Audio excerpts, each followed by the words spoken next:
Guten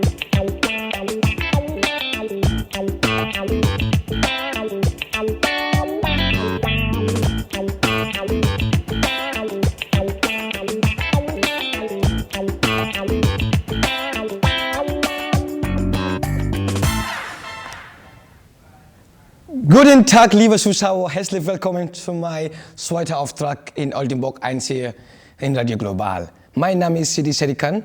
Heute ist ein wunderbarer Gast hier mit mir. Also in Deutschland, es gibt Leute, die in Deutschland geflüchtet sind und die haben so viele Schwierigkeiten bekommen. Und mein Gast ist jemand, der in Deutschland 3 Jahre geblieben und hat ein Masters in University Oldenburg gemacht. Und wir wollen sowieso diese Geschichte heute darüber reden. Und heute, das ist mein Gast hier. Kannst du das von meinen Zuschauern selbst vorstellen? Danke, Sidi. Mein Name ist Mr Ngendahimana. Ich weiß, die zweite Name ist Dein Name? Zu vorstellen. Ja. Ja, ich bin Mr Ngendahimana. Ich wohne hier in Oldenburg seit 2 Jahren. Bevor habe ich gewohnt in Hamburg. Und ja, als du hast schon gesagt, ich habe hier einen Master in europäische Migration und interkulturelle Beziehung studiert. Ja, aber bevor wir gehen weiter, John, ich würde nur fragen, wie alt bist du, John? Wie alt bist du denn? Wer bin ich? Ja. Genau, so, mein Name ist Jean, habe ich gesagt, und ich bin aus Rwanda, ein kleines Land in Ostafrika. Super, ja. Und ich bin hier gekommen seit 2015. 2015. Und ja, und die Gründung für mein hier in Deutschland kommen war eine politische ja, aber bevor wir gehen, der Grund, dass du in Deutschland gekommen bist, ich würde fragen, wie alt bist du denn? So, ich bin alt. Ich bin 28 Jahre alt. 28 Jahre? Ist das genau, alt? Das ist normal. Ja, das ist normal. Das ist genug für alt zu sein. Alles gut. Okay, du hast in Deutschland gekommen 2015. Und warum bist du hier? Warum? Also gibt es viele Gründe, die Menschen hier kommen, haben in seinem Land erlebt. Ja, okay. erlebt. Und für Sie? Was war der Grund? Für mich, in Rwanda, ich war ein Journalist. Okay, und, Journalist. In Rwanda gibt es ein Problem mit Presse, mit Presserecht, ja. Und Meinungsfreiheit. Ja. So, deswegen hatte ich einige Herausforderungen mit politischen und Menschenrechtsartikel Reporting. Ja. Und dann bin ich hier gekommen mit Visum. Ja. Weißt du schon, dass gibt es kein humanitäres Visum. Ja. Man musste ein anderes Visum haben, zum hier in Deutschland kommt und ein Flucht zu suchen. Also das ist schwer. Also es ist schade, dass du in Rwanda in Deutschland geflüchtet wegen diesem politischen Problem. Also John, weißt du, dass Auswanderung und als Flucht gibt es so viele Schwierigkeiten in Deutschland. Und was hast du erlebt? Als die anderen Menschen, die sind hier gekommen als Flüchtlinge oder als Migranten. Ja, es ist normal, wenn man in die neue Land gehen und viele Herausforderungen dabei sind. Und ich habe viele Herausforderungen erlebt. Zum Beispiel die Sprache war die erste Herausforderung für mich. Und auch es war nicht einfach zum meinen Weg finden. Das glaube ich. Und ich glaube, dass in meiner Meinung Studium für mich war einen von diesem Weg, die habe ich gefunden, in Deutschland Gesellschaft entwickelt. Also und integriert. Wolltest du sowieso studieren, aber die Integration ist nicht so einfach in Deutschland zu integrieren, meinst du? Natürlich, die Integration ist nicht einfach. Nicht nur für die Flüchtlinge, die sind hier in Deutschland, aber für die anderen Menschen auch. Zum Beispiel, wenn ein Deutscher nach Rwanda fahren oder lebt, so es ist nicht auch einfach für ihn. Es ist eine globale Erfahrung, die Menschen, die sind in neue Länder gegangen, erfüllt. So, das ist eine schwierige, aber eine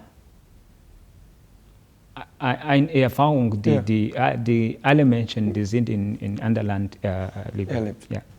Super. Und habe ich gefunden, dass du in der Uni Oldenburg studiert. Und wie hast du diese Erlaubnis bekommen, dass du in Oldenburg Uni studieren kannst, als jemand, der geflogen hat? Es gibt Leute, die haben sowieso also gute Papier von ihrem Land und die konnten sowieso in Deutschland studieren, aber hatten die keine Chance zu studieren. Und du hast in Deutschland 2015 bekommen. In 3 Jahren hast du schon Erlaubnis bekommen und dann hast du deine Masters sowieso fertig gemacht. Wie das denn? Wie hast du das Feld gefunden? Also es hängt davon ab. Für mich, als habe ich gesagt, wenn ich hier in Deutschland gekommen bin, ich war allein. Ich hatte keine Familie und keine Freunde. So. Ich bin hier gekommen allein und da ich weiß, dass ich musste alles machen in dieser Gesellschaft allein integriert, sondern Also ist sowieso integriert. Sondern es sollte mehr schwer sein. Also deswegen, ich habe auch die Deutschkurs gemacht. Okay. Also wenn der Prozess ist, wenn ich habe diese Ausweis bekommen. Okay, Erlaubnis für Deutschland bleiben. Erlaubnis, genau. Bekommen. Ich habe einen Deutschkurs beginnen. Angefangen. Und 6 Monate oder Deutsch-Integrationskurs. Es ist ein 2 Teil. Ein Teil ist die Sprache, die man muss kennen, wie kommunizieren mit den anderen Menschen. Weil Integration heißt auch Kommunikation. Wenn man kennt nicht mit den anderen Menschen kommunizieren, dann ist es sehr, sehr schwer. Und dieser Teil, ich habe mein B1 bekommen und habe die zweite Teil ist eine politische Prüfung, auch die deutsche politische Entwicklung. So, es ist auch ein bisschen mit circa 2 Monate. So, ich habe das gemacht und geschafft. Und danach habe ich, es war nicht genug für mich. Die Sprache, die politische Prüfung, es war nicht genug für mich, weil ich war noch allein. Ich hatte nicht viele Freunde, ich hatte nicht viele Kontakt und ich wurde wirklich zu suchen, wo kann ich die Menschen, die anderen Menschen, die deutschen Menschen austauschen. Austauschen, super. Austauschen. Ich habe bekommen eine Zulassung, also ich habe probiert, viele Bewerbungen machen zum Studium bekommen, aber in dieser Zeit das war nicht wirklich einfach. Und danach, ich habe bekommen die Hamburger Media School Platz für eine Zulassung für diese Migranten. Digital Medien von Migration. Ich habe das gemacht, Kamera, Film und alles Story. Benutzen. Aber noch, es war nicht so einfach. Noch, es war nicht genug für mich. Also ich hatte ein Bachelor-Degree im BWL, Betriebswissenschaftslehrer in meinem Land. Und wirklich, ich wurde ein Master, ein Studium machen, weißt du? Ja. Eine Universität, ein Studium ist wirklich, es ist wirklich... So meinst du, dass du willst studieren, egal was, aber als Masters?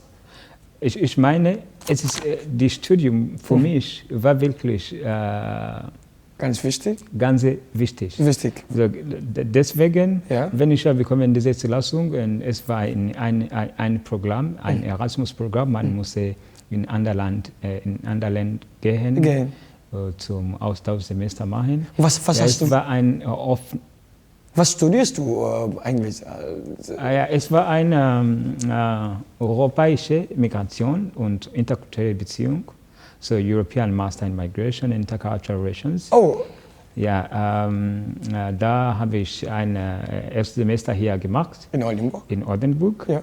Und das zweite war ich in Stavanger, so in Süden Norwegen. Ja. Und danach die dritte habe ich nach Ljubljana in Slowenien gegangen. Wow. Und danach bin ich wieder zu meinem Masterabschluss schreiben. Ja, und wenn ich bin fertig mit diesem Studium, ich hatte dieses Gefühl, dass am meisten ich bin frei in Deutschland. Ja. Ich konnte etwas machen, wichtiger. Ich konnte die anderen Menschen helfen. Diesen Weg finden. Und, aber inzwischen habe ich gegründet ein Verein. Ja, bevor du gehst weiter, ich würde fragen, John, dass du diese Masters in Migration, European Masters in Migration and Intercultural Relation in Europe studiert, in 3 Jahren. Und dann, wie war das Studieren mit der deutschen Sprache? Oh, hast du das in anderen Sprachen gelernt? Es war nicht in Deutsch. Genau. Bevor ich nach Ausland gegangen bin, mein Deutsch war sehr gut. Ja? Okay. Aber jetzt ein bisschen kaputt gegangen. Ist nicht so gut. Warum? Warum? Ja. Weil die Sprache heißt immer sprechen, sprechen, sprechen. Wenn man spricht nicht, die Sprache ist weg. Super. Ja, das ist super. Und habe ich auch gefunden, dass du also nicht nur studiert magst, aber sondern hast du auch ein Projekt auch selber geöffnet in Oldenburg hier. Und was heißt dieses Projekt, wenn ich fragen darf? Und was macht dieses Projekt? Also was ist das Ziel von diesem Projekt? Also alles habe ich schon gesagt. Wenn ich war in diese Herausforderung, in diese Schwierung zum meinen Weg finden, in Deutschland Integration. Ja, es war ein bisschen schwer, Depression, also viele Ideen, aber kein Weg zum diese Idee führen und finden. So, was habe ich, aber danach mein Studium habe ich gefällt, okay, für mich es ist ein bisschen gut, aber gibt es die anderen Menschen, die sind Flüchtlinge oder die sind Asylbewerber, die sind nicht noch diesen Weg gefunden. Deswegen ich konnte etwas fordern und helfen in diesem Bereich. In diesem Bereich. Genau. Und du hast Masters in European Masters in Migration and Intercultural Relation gemacht und wolltest du das ein Projekt, das gleich in diese Richtung machen. Davor kannst du die anderen Leute, die geflüchtet in Deutschland, helfen kannst. Also habe ich auch gefunden, dass du fliegst in jedes Mal, wenn European oder EU oder African Union diese European Compact Meeting hat, du bist immer also da. Warum bist du immer da? Also was ich konnte darüber sagen, ist, dass man muss aktiv sein. Ja. Also weißt du, gibt es viele Menschen mit Migrationshintergrund, die leben hier in Deutschland. Am meisten sind 20%. Ja, super. Das stimmt. Sind diese Menschen. Das heißt, wir sind mehr. Wir sind mehr in diese Richtung, dass wir sind mehr eine Fluchterfahrung ist nicht individuell, es ist so gemeinsam. So, das heißt, wenn man ist in Deutschland, diese Integrationsweg finden, muss aktiv sein. Super. Politische Teilhabe, politische Partizipation. Also man muss auch in diese Gesellschaft, Community teilen, Verstattung gehen und viele lernen aus Internet. Also in dieser Global Compact für Migration und Integration, für Migration und Flüchtlinge. Also ich bin ein Teil von der deutschen Gesellschaft. Die sind in diese Global Compact, in diese Global Compact Implementation. Also in Deutschland. Deswegen bin ich ein Teil zum ein Perspektiv von die Flüchtlinge und Migranten Vereinen diese Meinung bringen in diese Global Compact. Weißt du, die Global Compact ist für Migration und Flüchtlinge.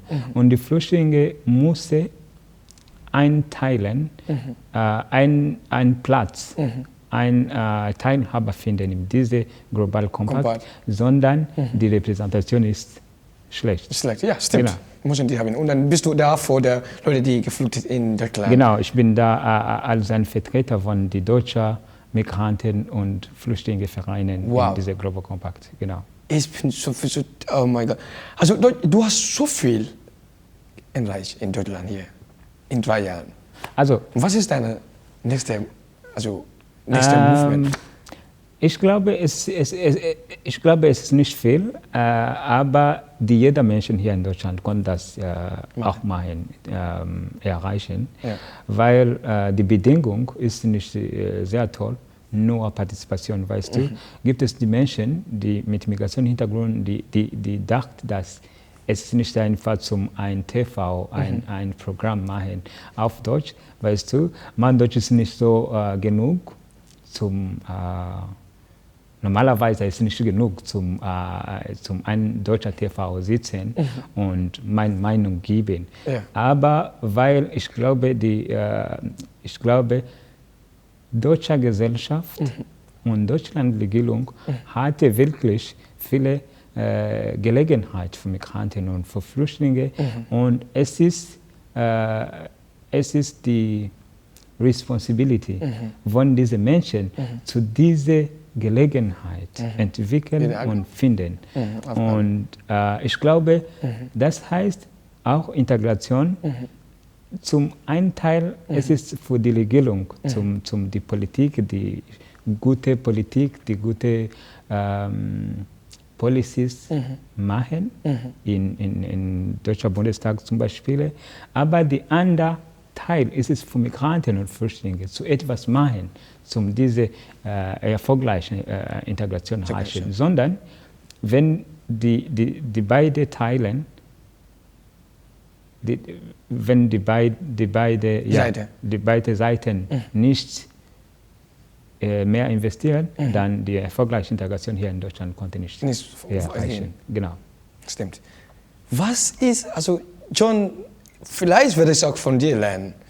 Was ist das Geheimnis von John, dass du diese Dinge alles in 3 Jahren erreichen kannst? Also es gibt Leute, die wollen so viel studieren. Die hatten sowieso diese Motivation dazu, studieren, Schule gehen oder wie du. Aber die haben keine Erlaubnis, keine Chance. Und du hast das alles erreicht. Und jetzt bist du hier mit uns und hast du dein selber Projekt. Würdest du selber in diesem Projekt weiter arbeiten oder würdest du auch arbeiten in anderen Teilen? Willst du in deinem Projekt weiterarbeiten? Meinst du, ob ich möchte selbstständig sein? Ja, selbstständig sein oder einen willst du? Job finden? Genau, jetzt ich bin beschäftigt mit den Vereinen, mit den anderen Menschen, die sind die Mitglied. Ja. Also wir unterstützen die Migration und Inklusion, Politik, Kommunikation, weißt du. Okay. In deutscher Gesellschaft, wir haben viele Flüchtlinge, wir haben 20% Migranten und Flüchtlinge hier in Deutschland. Aber wenn man guckt in den Medien zum Beispiel, also vielen Dank für Oldenburg 1, diese Plattform geben. Aber normalerweise die Nachrichten von den Migranten Erfahrung, von die Flüchtlinge Erfahrung in Gesellschaft, im Lokalebene und Kommunalebene ist nicht viel. Und das heißt, habe ich gesagt, das heißt, Integration heißt auch Kommunikation. Wenn keine Informationen sind da, die Menschen verbinden, zum Beispiel von die Flüchtlinge, was die macht im Lokalebene und die Politiker und die ganze anderen Decision Makers. Das heißt, die Integration konnte nicht erfolgreich sein. Stimmt, sondern wir mussten die Information, die unterstützen diese Negoziation und Mediation zwischen diesen Menschen. Das heißt auch interkulturelle Kommunikation. So. John, ich habe eine Frage, das ist ganz wichtig. Wenn du hast schon in Deutschland erlebt oder lebt und dann du hast auch sowieso Migration Erfahrung. Wenn du etwas ändern würdest in Migration, dass die Flüchtlinge zu leiten machen, was würdest du ändern? Ich habe ich habe mit verschiedenen Abgeordneten, die deutsche Abgeordnete, gesprochen darüber. Die deutsche Regierung macht wirklich die wichtigen Teile, die wichtigen Zeiten, um diese Integration Politik positiv sein, ist da. Was ich meine, ist, dass die Zeit von den Migranten zur Motivation und investieren in diese Integrationsbereich Entwicklung, da gibt es auch etwas zu tun. Aber was ich meine, wenn zum Beispiel gibt es ein neues Migrationsgesetz, also die Bundesregierung sind in Diskussion für dieses neue Migrationsgesetz. Und jetzt gibt es die neue wie heißt das? Gesetz? Eine neue Policy. Okay. Eine neue Politik, die geben die Flüchtlinge, die sind in Ausbildung, eine Optionen zum gesetzlich in Deutschland bleiben. Das ist ein Teil, das ich glaube, ist positiv für die deutsche Regierung. Und das Zweite ist, dass die Menschen mit Migrationshintergrund, als habe ich gesagt, haben viele Gelegenheit, aber man musste viele investieren, zu dieser Gelegenheit finden. Und was ich möchte verändert für mich jetzt, ist das, weißt du, ist diese, zum Beispiel im Studium. Im Studium nicht viele Menschen mit Migrationshintergrund, die sind in Hochschule oder Universität. Das heißt, gibt es eine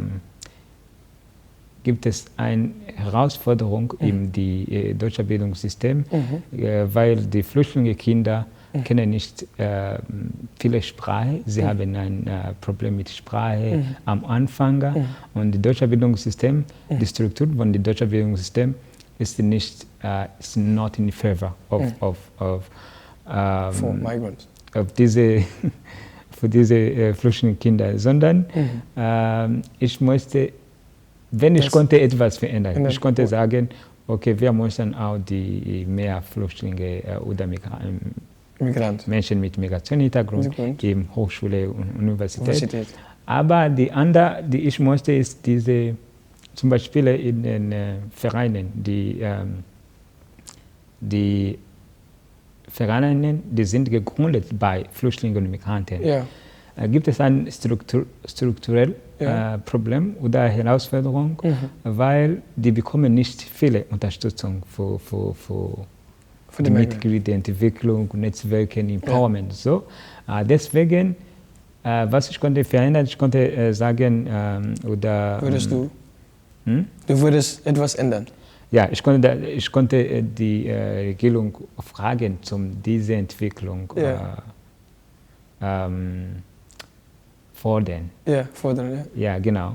Und die andere, also gibt es viele, aber die viele sind positiv. Also ich habe geliebt, viele Erfahrungen, die sind positiv von der deutschen Politik. Super. Und ich glaube, dass die Migrationspolitik jetzt ist sehr, sehr gut in Deutschland. Und ich ermutige die vielen Flüchtlinge und Migranten diese politische und Gesellschaftspartizipation. Sondern man konnte nicht die Gesellschaft erfolgreich entwickelt und integriert, wenn gibt es keine Partizipation und Empowerment. Und ich biete die Regierung, dieses Empowerment für viele Projekte fordern, für die Empowerment und politische Partizipation von dieser Migration, diese Migranten und Flüchtlinge Menschen. Dankeschön, John. John, dein Nachname kann ich nicht. John was? Jean. Dein Nachname? Ngendahimana. Ja, Ngendahimana, ja. Dankeschön, John Ngendahimana. Also, liebe Zuschauer, das ist das Ende. Wir sind am Ende auf unserer Show. Und als gesagt, wir haben ein Gespräch mit John. John hat in Deutschland gekommen in 2015 und jetzt hat seinen Masters gemacht. Und das ist wunderschön, wunderschön.